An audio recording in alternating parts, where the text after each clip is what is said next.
Hello and welcome everyone. आज हम पढ़ने वाले हैं क्लास 7th का एक्सपर्ट डिटेक्टिव। ये जो चैप्टर है काफ़ी इंटरेस्टिंग है, लेकिन क्या आपको डिटेक्टिव का मतलब पता है? डिटेक्टिव का मतलब होता है जासूस। डिटेक्टिव या फिर जासूस क्या काम करते हैं? किसी के भी बारे में खुफिया जानकारी निकालने का काम करते हैं। क्या आपने कभी किसी के बारे में खुफिया जानकारी निकालने की कोशिश करी है? करी है तो कमेंट करना। तो शुरुआत करते हैं एक्सपर्ट डिटेक्टिव चैप्टर की पार्ट 1 से। पार्ट 2 भी पढ़ेंगे हम, सबसे पहले पार्ट 1 पढ़ते हैं। तो शुरुआत में क्या होता है, माया और 7 दोनों एक दूसरे से बात कर रहे होते हैं। माया एक लड़की है और 7 एक लड़का है। जो 7 है इसका असली नाम निषाद है। निषाद 7 साल का था, इसीलिए उसका निकनेम भी 7 रख दिया गया था। और माया 10 साल की थी। ये दोनों बात कर रहे होते हैं एक ऐसे आदमी के बारे में जो इनके घर के नज़दीक रहता है, और वो काफ़ी ज़्यादा सस्पिशियस लगता है, काफ़ी अजीब लगता है, काफ़ी उसकी हरकतें गलत सी लगती हैं इन दोनों को। तो ये सोचते हैं कि आखिरकार ये आदमी इतना सस्पिशियस कैसे है, इसके बारे में तो हम जानकारी निकाल कर ही रहेंगे। तो ये काफ़ी ज़्यादा क्यूरियस होते हैं, मतलब काफ़ी एक्साइटेड होते हैं जानने के लिए कि आखिरकार ये आदमी करता क्या है। ये जो आदमी होता है इसके बारे में ये दोनों बच्चे सोचते हैं कि कहीं ये आदमी एक भिखारी तो नहीं है, या फिर ये आदमी एक रन अवे क्रूक तो नहीं है। अब क्रूक का मतलब होता है बदमाश, रन अवे का मतलब एक भागा हुआ बदमाश। तो कोई भी बदमाश क्यों भागेगा? कोई भी चोर वगैरह क्यों भागेगा? कोई भी लुटेरा क्यों भागेगा? पुलिस से बचकर, चोरी कर कर। तो इन्हें यही लगता है। अब जो ये आदमी होता है ना, सस्पिशियस सा, जिसके बारे में ये बात कर रहे होते हैं, इनका नाम होता है मिस्टर नाथ। निषाद जो था वो थोड़ा बहुत अनसर्टेन होता है माया के साथ। वो बोलता है, माया जो तुम इतने सारे इल्ज़ाम लगा रही हो मिस्टर नाथ पे कि वो भागा हुआ आदमी है, वो चोर है, वो क्रूक है, मुझे तो नहीं लगता ये सारी बात सच है। माया बोलती है, नहीं नहीं, मुझे पक्का यकीन है कि वही दोषी है, यानी कि वही कल्प्रिट है। माया बोलती है कि मुझे यकीन है कि जो मिस्टर नाथ हैं उनके पास तिजोरी के अंदर बहुत सारा खजाना छुपा हुआ है। अब जो ये तिजोरी थी ये कुछ संदूक जैसी लगती थी, तो माया बोल रही थी कि भाई इनके पास ज़रूर संदूक के अंदर बहुत सारा खजाना छुपा हुआ है। ये दोनों डिस्कस करते हैं मिस्टर नाथ की ईटिंग हैबिट्स के बारे में और वर्क के बारे में, कि मिस्टर नाथ कहाँ पर काम क्या करते थे, क्या चीज़ें खाया करते थे। निषाद को माया बोलती है कि निषाद, क्या तुमने मिस्टर नाथ के फेस की तरफ देखा है? उनके फेस पे चोट के निशान हैं। ज़रूर उनकी किसी से लड़ाई हुई होगी, हो सकता है उनकी पुलिस से लड़ाई हो, तभी उनके मुंह पर इतने सारे चोट के निशान हैं। निषाद बोलता है, नहीं नहीं, मम्मी ने मुझे बताया था कि जो मिस्टर नाथ हैं उनके फेस पर ये चोट के निशान जलने की वजह से आए हैं। अब जो निषाद की मदर थी वो एक डॉक्टर थी, तो उन्होंने ऐसा निषाद को बताया था। वीडियो में आगे जाने से पहले आप सबको एक इम्पॉर्टेंट इन्फॉर्मेशन देनी है। बहुत सारे बच्चों ने मुझे कमेंट और ईमेल करा कि सर, जो हमने मेंबरशिप परचेज करी थी और हमें नोट्स और सैम्पल पेपर मिले थे वो एग्ज़ाम में बहुत हेल्पफुल थे, इसी वजह से प्लीज़ आप मेंबरशिप प्राइस इंक्रीज़ मत करो।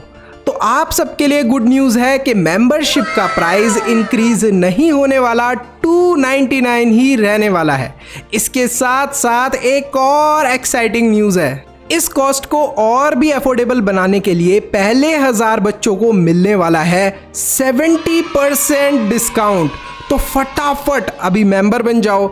एसएसटी के, इंग्लिश के, साइंस के नोट्स और सैम्पल पेपर आपको मिलेंगे, जो कि एग्ज़ाम में आपके फुल मार्क्स लाने में हेल्प करने वाले हैं। एक दिन की बात होती है, जो 7 है, 7 आपको पता है किसका नेम था? किसका नेम था फटाफट बताओ? 7 था निषाद का निकनेम। जो 7 है वो अपनी मदर के साथ उनके क्लिनिक पर जाता है, और जब वो अपनी मदर के साथ क्लिनिक पे गया होता है तो माया जाती है अपने स्कूल मेट्स के साथ बाहर। माया अपने स्कूल के दोस्तों के साथ बाहर गई होती है। अब जो निषाद था जब अपनी मदर के क्लिनिक पे जाता है तो ये देखता है कि मिस्टर नाथ का भी घर पास ही है। अब निषाद के दिमाग में आता है एक खुफिया प्लान, क्यों ना मिस्टर नाथ के बारे में ज़्यादा से ज़्यादा जानकारी ली जाए। वो काफ़ी ज़्यादा दुखी हो जाता है मिस्टर नाथ की पुअर कंडीशन देख के, पुअर हेल्थ देख के। जब निषाद इन्फॉर्मेशन निकालने की कोशिश करता है तो वो देखता है कि जो मिस्टर नाथ है उनकी तबीयत काफ़ी ज़्यादा ख़राब है, उनकी हालत काफ़ी ज़्यादा ख़राब है। रात के समय वो फिर दोबारा जाता है, उनके डोर पर नॉक करता है, खटखटाता है, टक टक टक टक टक टक। अब वो गेट तो खोलते हैं और वो बोलते हैं मिस्टर नाथ निषाद को कि बेटा निषाद क्या हुआ, क्या तुम अपने मार्बल्स लेने आए हो, यानी कि अपने कंचे लेने आए हो। और निषाद को वो एक चॉकलेट भी दे देते हैं। जो निषाद होता है वो वहाँ से चले जाता है। उसका जो प्लान था वो उसके अंदर सक्सेसफुल नहीं हो पाता। उसका प्लान था कि वो मिस्टर नाथ के घर के अंदर घुस जाए और जो उनकी ट्रंक है यानी कि संदूक है उसके अंदर वो चेक करे कि आखिरकार क्या रखा हुआ है उनके संदूक के अंदर। क्या वाकई में जो माया बोल रही थी कि उनकी संदूक के अंदर खजाना है, यानी कि उस ट्रंक के अंदर खजाना है, क्या वहाँ खजाना रखा है या नहीं रखा। लेकिन अब बेचारा निषाद फेल हो गया था तो वो यहीं पर नहीं रुकता, वो और इन्फॉर्मेशन कलेक्ट करने की कोशिश करता है। वो देखता है कि जो मिस्टर नाथ है उनके घर पे एक लड़का है जो रोज़ उन्हें खाना देने आता है होटल से, और उस लड़के का नाम है रमेश। निषाद उस लड़के रमेश के पास पहुंच जाता है, ठीक है। और जो ये लड़का था रमेश, वो निषाद को बहुत सारी चीज़ें मिस्टर नाथ के बारे में बताते हैं। रमेश बताता है कि मिस्टर नाथ के घर पे रोज़ लगभग एक जैसा ही खाना आता है, लेकिन संडे के दिन उनके घर पे कोई स्पेशल गेस्ट आता है, उस दिन खाना थोड़ा डिफरेंट आता है। मिस्टर नाथ अपने खाने के लिए पे भी कर देते हैं मुझे समय से, और बहुत अच्छी टिप भी देते हैं। टिप मतलब कि थोड़े एक्स्ट्रा पैसे वो भी दे देते हैं मुझे। अब जो मील थी, मतलब मिस्टर नाथ खाया क्या करते थे, निषाद ये पूछता है। तो रमेश बताता है कि मिस्टर नाथ ज़्यादातर चपाती, दाल और वेजिटेबल्स यही ऑर्डर किया करते थे डेली। माया फिर निषाद से पूछती है कि अरे वाह निषाद, तुमने तो बहुत सारी इन्फॉर्मेशन निकाली आज जाकर, मैं तो मिस कर रही थी तुम्हें, मैं भी चलती तुम्हारे साथ तो और इन्फॉर्मेशन निकालती। माया निषाद से फिर दोबारा आर्ग्यू करती है कि मैं बता रही हूँ कि जो मिस्टर नाथ हैं ये एक क्रूक हैं, यानी कि एक बदमाश हैं। अगले दिन बहुत तेज़ बारिश हो रही थी। इतनी तेज़ बारिश होने के कारण बच्चे स्कूल नहीं जा पाते और वो लोग बैठे होते हैं अपने रूम के अंदर। माया एक टेबल के ऊपर बैठती है और एक पेपर के ऊपर कुछ लिखना शुरू कर देती है। माया ने पेपर के ऊपर लिखा था कैचिंग अ क्रूक, और फिर उसके नीचे अपना नाम और निषाद का नाम लिखा था कि हम एक्सपर्ट डिटेक्टिव उस बदमाश को पकड़ने वाले हैं। इसके बाद माया कुछ पॉइंट्स लिखना शुरू करती है। सबसे पहले पॉइंट में वो ये लिखती है कि जो नाम है इस बदमाश का, यानी कि मिस्टर नाथ के बारे में बात हो रही है यहाँ पर, हिज नेम इज़ मिस्टर नाथ, लेकिन हमें उनका शुरू का नाम तो पता ही नहीं है। अब देखो, जैसे हम लोग नेम की बात करते हैं तो हम बोलते हैं शर्मा जी, वर्मा जी, तो उनके आगे का भी तो कुछ नाम होता है, जैसे रमेश वर्मा या सुरेश शर्मा। तो ऐसे ही मिस्टर नाथ, नाथ तो सरनेम था, उनके आगे का नाम क्या है ये उन्हें जानना था। तो यहाँ पर जो माया है उससे निषाद एक सवाल पूछता है कि माया क्या तुम्हें लगता है ये भी उनका असली नाम है।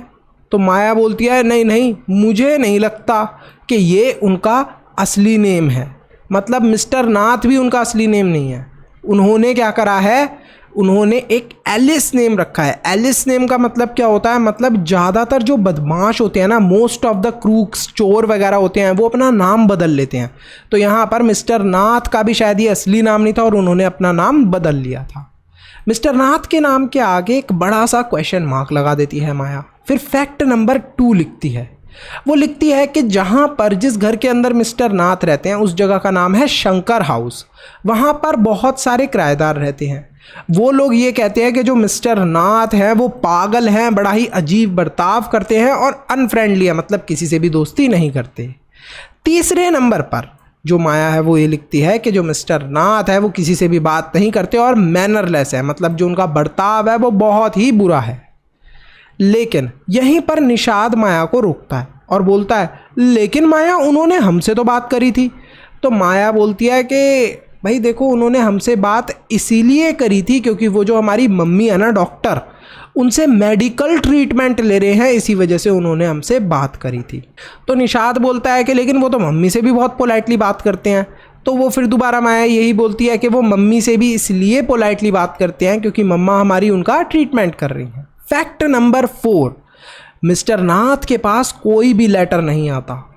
निशाद जब ये बात सुनता है तो वो अपनी गर्दन हिलाने लगता है, हाँ हाँ ये बात तो बिल्कुल सही है। फैक्ट नंबर 5, मिस्टर नाथ अपने रूम नंबर 10 के अंदर लगभग 1 साल से रह रहे हैं इस शंकर हाउस में, उन्होंने अपना रूम भी नहीं बदला। फैक्ट नंबर 6 ये था कि मिस्टर नाथ किसी के लिए भी काम नहीं करते, सिर्फ अपने कमरे में ही बैठे रहते हैं। उसके बाद नंबर 7 फैक्ट था, जो किड्स थे शंकर हाउस के अंदर और जो ग्रोन अप्स थे यानी कि जो कुछ बड़े लोग थे, वो सब लोग मिस्टर नाथ से डरा करते थे। फैक्ट नंबर 8, मिस्टर नाथ के पास कोई भी मिलने वाला नहीं आया करता था, सिर्फ और सिर्फ एक मोटा सा आदमी आया करता था, वो भी संडे के दिन, और वही आता था सिर्फ उनसे मिलने के लिए। फैक्ट नंबर 9, मिस्टर नाथ के पास फूड और टी देने के लिए रमेश आया करता था रेस्टोरेंट से, जिसको वो अच्छे खासे पैसे दिया करते थे और टिप भी दिया करते थे। निशाद आराम से बेड पर लेटा हुआ था, वो माया की बातें सुन तो रहा था लेटे लेटे, लेकिन उन पे ज़्यादा ध्यान नहीं दे रहा था। उल्टा उसे तो ज़्यादा सिंपैथी आ रही थी मिस्टर नाथ के साथ। अब मिस्टर नाथ के साथ सिंपैथी आने का मतलब क्या है? मतलब उन पे दया आ रही थी कि बेचारे मिस्टर नाथ का कोई भी दोस्त नहीं है, वो अकेले रहते हैं। जब माया ये बोलती है कि जो मिस्टर नाथ है उनके घर पर जो संडे को आदमी आता है उनसे मिलने के लिए, वो ज़रूर उनका एक्म्प्लिस होगा, मतलब कि उनका साथी, जिसने ज़रूर उनकी कुछ गलत काम करने में मदद करी होगी। ये सारी बात सुन के निशाद रिटेलिएट करता है, बोलता है नहीं नहीं माया, मुझे तुम्हारा आइडिया बिल्कुल सही नहीं लग रहा, जो भी तुम बातें कह रही हो मिस्टर नाथ के बारे में वो मुझे सही नहीं लग रही। देखो मिस्टर नाथ तो इतने अच्छे हैं कि वो जो रमेश नाम का लड़का है उनके घर पे जब भी खाना देने के लिए जाता है तो उसको कुछ एक्स्ट्रा पैसे देते हैं, यानी कि उसे टिप देते हैं। तो जो नरेटर हैं यानी कि जो माया है वो बोलती है नहीं नहीं, मुझे ये बात बिल्कुल सही नहीं लगती, मिस्टर नाथ ज़रूर कुछ गलत करके आए हैं। निशाद माया की सारी बात सुनकर बोलता है कि भाई तुम मिस्टर नाथ के बारे में इतना कुछ गलत मत बोलो, मुझे मिस्टर नाथ ऐसे नहीं लगते और मैं तो मिस्टर नाथ से दोस्ती करना चाहता हूँ बल्कि। तो माया बोलती है बेटा फ्यूचर में अगर पुलिस आई तो वो तुम्हें भी पकड़ के ले जाएगी। ये सारी बात सुनकर जो निशाद है वो रूम से बाहर चले जाता है और उसे माया का जो ये भी आइडिया था, जो भी बातें थी, वो बिल्कुल भी सही नहीं लगती। यहीं पर जो हमारा चैप्टर है वो फिनिश होता है। क्या आप लोग जानते हो या फिर आपको क्या लगता है कि जो मिस्टर नाथ थे क्या वाकई में वो क्रूक थे, क्या वाकई में वो बदमाश थे? कमेंट सेक्शन में कमेंट करके बताना। अगर आपको इस चैप्टर के नोट्स या सैम्पल पेपर चाहिए तो आपको मेंबर बनना पड़ेगा।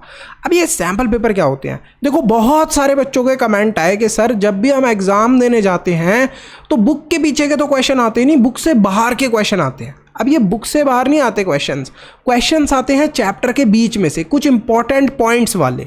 अब वो जो क्वेश्चन होते हैं वो कहाँ से आप प्रैक्टिस कर सकते हो? वो मिलते हैं सैम्पल पेपर में।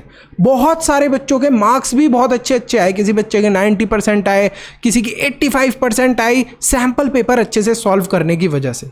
तो अब ये सैम्पल पेपर मिलेगा कैसे? देखो आपको मेंबर बनना पड़ेगा। सब्सक्राइब करो इस चैनल को, उसी के साथ में ज्वाइन का बटन है, उस पर क्लिक करके आप मेंबरशिप परचेज कर सकते हो।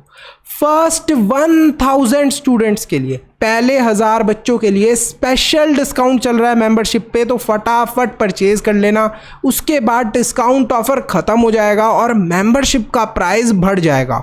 लगभग मान के चलो 50% तक डिस्काउंट चल रहा है अभी। तो फटाफट फर्स्ट 1000 जो भी स्टूडेंट्स हैं मेंबर बन जाओ और इस ऑफर का फ़ायदा उठाओ। See you in the next video. Bye bye till then. Mannu से ज्ञान लेते रहो।